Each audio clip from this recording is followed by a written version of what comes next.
السلام عليكم ورحمة الله وبركاته. عاملين ايه؟ حلوين. هنعمل مع بعض النهاردة كيكة بالشوكولاتة. انا مش هطول عليكم الفيديو، هبدأ على طول في المقادير. معايا هنا كوباية ونص سكر، نحطها في الخلاط. كوباية ونص سكر.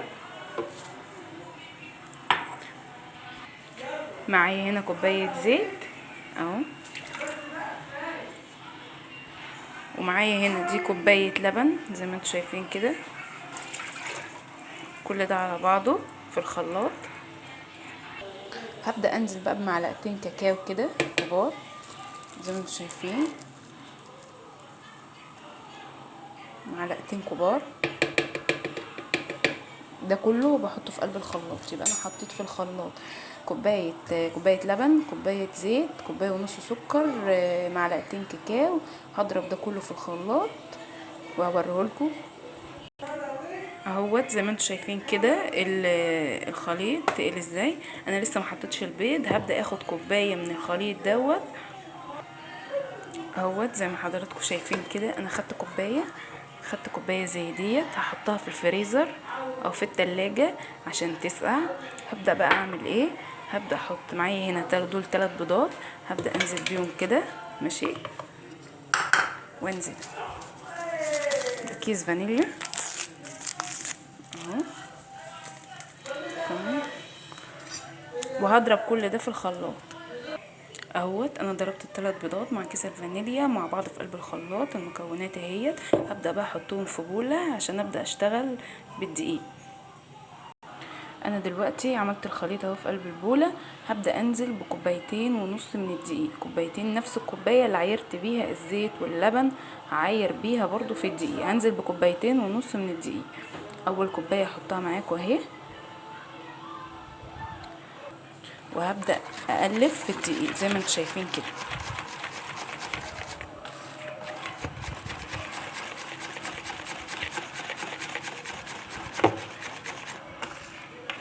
بصوا، على حسب نوع الدقيق اللي انت بتستخدميه، يعني على حسب نوع الدقيق وعلى حسب ما الكيكه هتاخد معاكي. انا كده حطيت كوبايه وقلبت وقعدت اضرب بالمضرب. هشوفها كمان هحط كمان كوبايه لان هي قوامها كده سايل، انا مش عايزاها كده. هحط كمان كوبايه.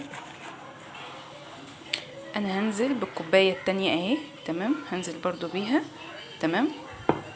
هنزل بيها كلها وهقلب برضو بقلب المضرب كده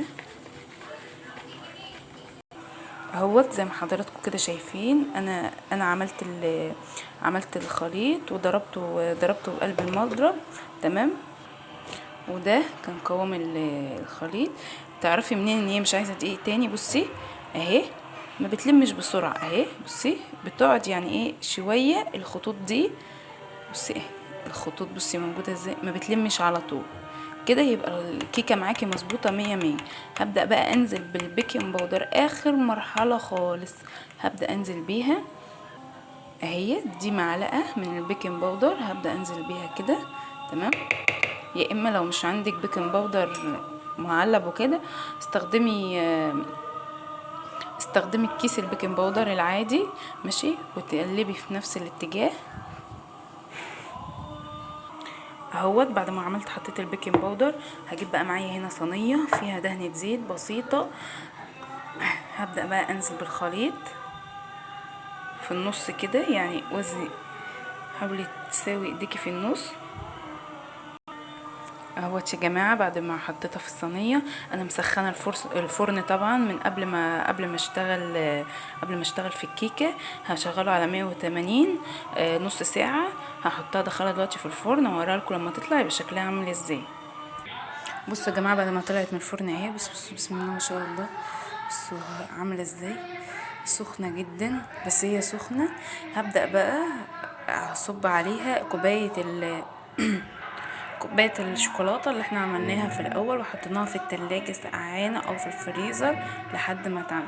هبدا بقى احطها عليها كده اهوت. انا بحطها عليها دلوقتي تمام. بصوا اهو، انا حطيت وعملت الخليط. هبدا اقطعها بس لما تهدى شويه عشان هي دلوقتي سخنه. فانتي اعمليها وحطي عليها الكاكاو الشوكولاته اللي انتي عملتيها وسيبيها لحد ما تهدى وقطعيها، وبألف هنا وشفا. طبعا لو جربتيها قوليلي رأيك في التعليقات، وما تنسيش لو اول مرة تشوفيني تعملي لايك وشير وتفعلي الجرس عشان يوصلكوا كل جديد. انا هقطعها لكم برضو دلوقتي وهوريها لكم. بصوا يا جماعه حته الكيكه، بصوا بسم الله ما شاء الله، بصوا